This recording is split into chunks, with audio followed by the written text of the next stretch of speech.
Hi, and welcome back to Storytime with Miss Tanya. I had a special request this week from Mr. Kalman in honor of Earth Day to read The Wump World by Bill Peet. And I was only able to find it on my tablet, so I apologize for a bit of the glare, but hopefully we can we can read the story well. All right, here we go. The Wump World was a small world, very much smaller than our world. There were no great oceans, lofty mountains, giant forests, or broad sandy deserts. The Wump World was mostly grassy meadows and clumps of leafy green trees, with a few winding rivers and lakes. But it was perfect for the Wumps, who were the only creatures living there.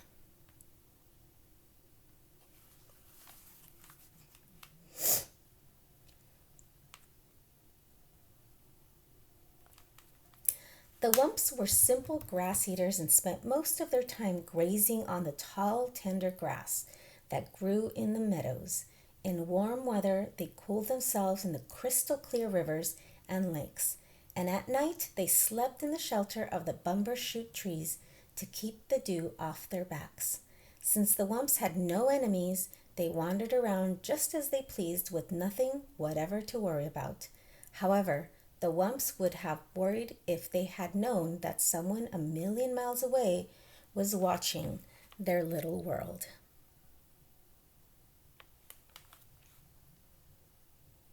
One morning, the Wumps were awakened by a far-off humming sound. It seemed to be coming from somewhere above, and as the humming grew into a heavy roar, the sleepy-eyed Wumps crept through the trees for a peek at the sky. Zooming straight for the earth came a great flock of pot-bellied monsters with tails and fins, spitting fire and shooting out streaks of black smoke.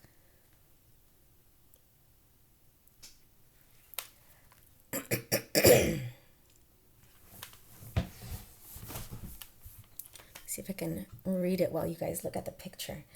As the monsters swooped down to the land, huge legs sprang from their bulging sides, and like gaping mouths, doors flew open. Then ramps shot to the ground, and down the ramps came a horde of tiny creatures, swarming out onto the meadow. These were the Pollutions from the planet Pollutus. They had left their worn-out old planet to start a new life in a new world.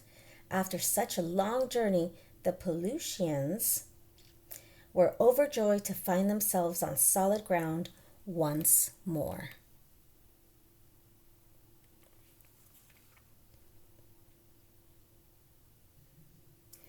They were prattling with excitement as they followed their leader, the topmost Pollution and world chief, across the meadow. At the top of the hill, the chief stopped for a long look at the surrounding countryside. Finally, he said, Looks good. We'll take it.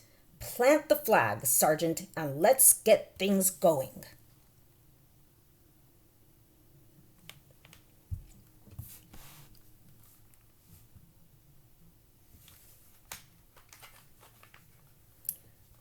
Let me see. One shrill trumpet blast brought giant machines thundering out of the yawning spaceships, rolling down runways and out onto the meadow. The timid Wumps had been watching warily from the shelter of the trees, and at the sight of the giant machines, they were horrified.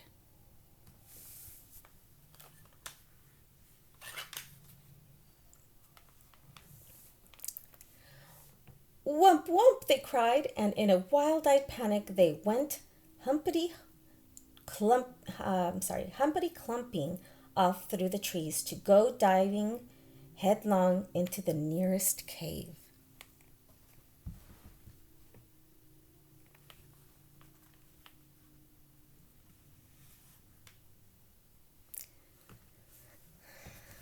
Down they humbled, they I'm sorry, Down they tumbled head over heels through a twisting tunnel to end up huddled together in dark caverns, while the earth's shaking machines rumbled and roared high above.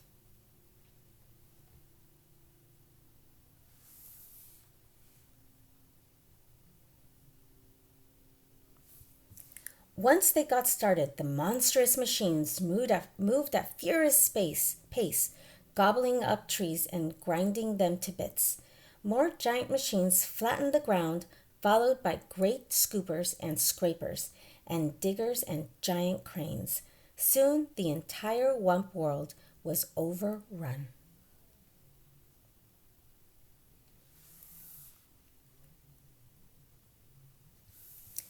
The busy little Pelusians kept their mighty machines going full blast day and night without let up in a frenzy to improve their wonderful new world.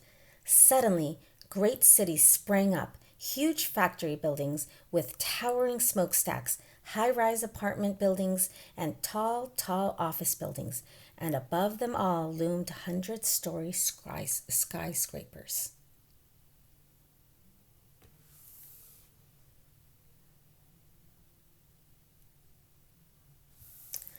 Along the buildings came a tangle of streets and freeways with on ramps and off ramps, overpasses and underpasses, jammed with trucks and buses and cars of all sizes, rushing pell mell in every direction. It was one great turmoil of noise and confusion, and there was still more to come.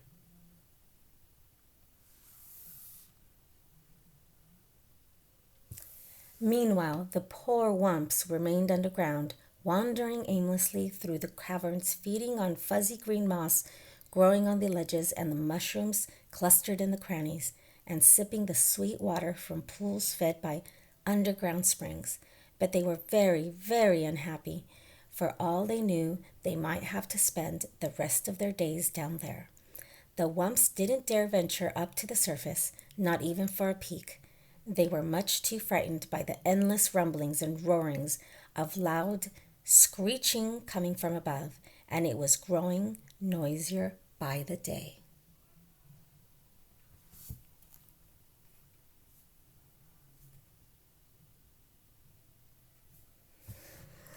There was more and more noise and more of everything. More buildings with more smokestacks puffing more and more smoke.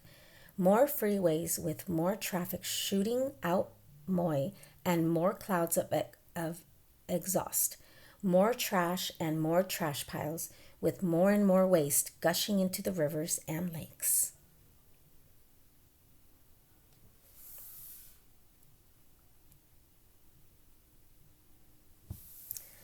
Pretty soon the cities were so clouded by the factory smoke and the fumes from the freeways, the Pelusians could barely breathe.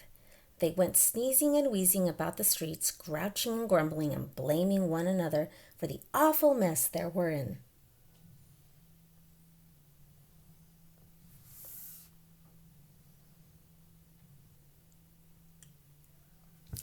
One day, an angry crowd gathered outside the World Tower building, demanding to see the World Chief. When the chief appeared on his balcony, all the Belusians began shouting at once, "We can't breathe the air, we can't drink the water, and we can't stand the noise. We've had enough." Achoo! Sneezed the chief. "I know just how you feel, and something will be done at once, I promise."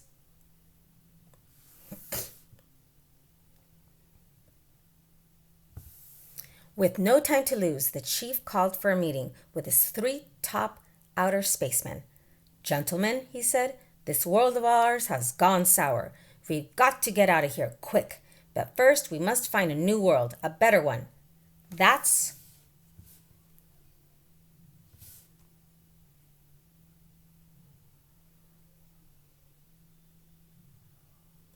your radio, Chief," barked the men, and within 15 minutes they were out at the spaceport aboard their spaceships. Then, zeroosh, zeroosh, zeroosh, the men took off in three directions, and in seconds they were zooming about in outer space at 7,000 miles an hour.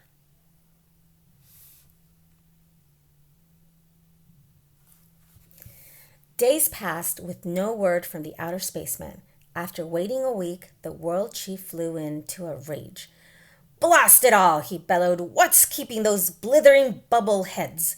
Then one Monday morning, out of the dark, smudgy sky swooshed one of the spaceships.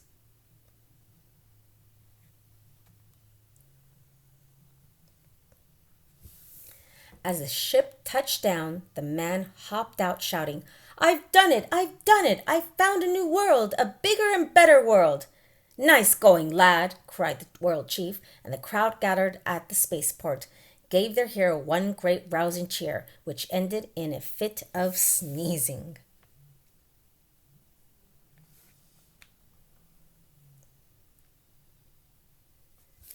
In no time, the great news was spent flashing around the world over radio and TV, warning all Pollutions to be packed and ready to go within 24 hours.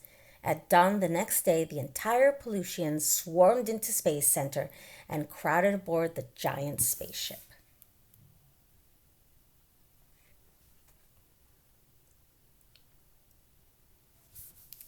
After double checking to make sure all the Pollutions were accounted for, the world chief gave the signal for blastoff. With a thunderous roar, the giant ships shot off the ground. Kazoom!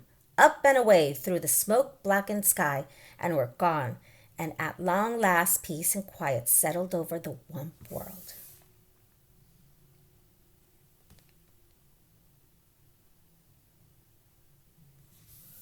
Then sudden silence came as a shock to the Wumps. They would hardly believe their ears. Still, they wanted to take no chances, and so they remained in their caverns with ears cocked for the slightest sound.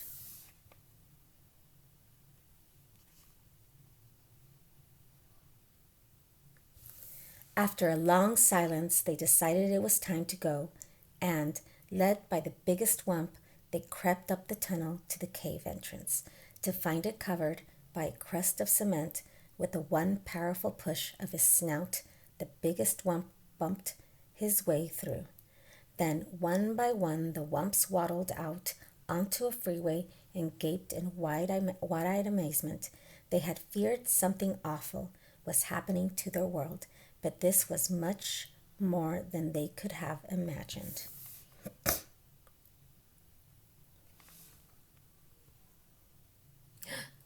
Oh no.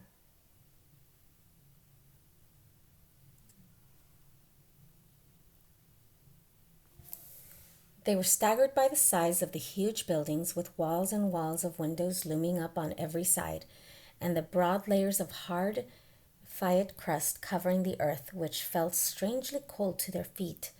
There were no signs of any trees or tuft of grass. Even the sky was gone, and the Wumps wondered if there was anything left for them. At least they must find out.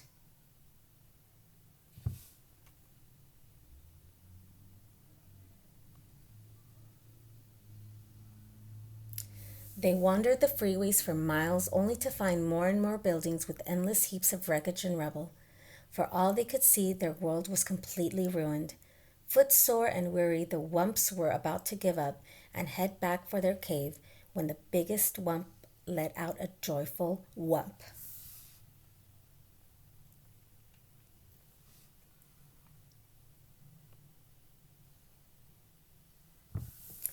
Just ahead of them was a grassy meadow with a clump of bumbershoot trees, all there was left of their lovely world. Wump wumping for joy, the Wumps went bounding off the freeway out onto the meadow. Pretty soon the hungry Wumps were munching away on the tall, tender grass. Now there was new hope for the Wumps.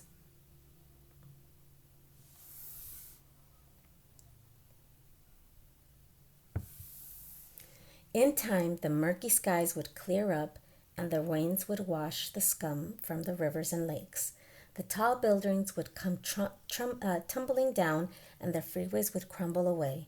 And in time, the freeway growth would wind its way up through the rubble, but the Wump world would never be quite the same. El fin. Wow. I'll be honest with you, I think I have read some books by this author. This was a good book. built Peet. So I know that you've heard this a lot, but we only have one world. I don't think we have the luxury yet to be able to look for other planets once, let's say, this one came, tumbling down, just like in this story with the pollutions. So remember to keep Earth safe and clean and pick up after yourself because, even though we say that, people still don't really listen and leave their trash, all over the streets. So, we just have one Earth.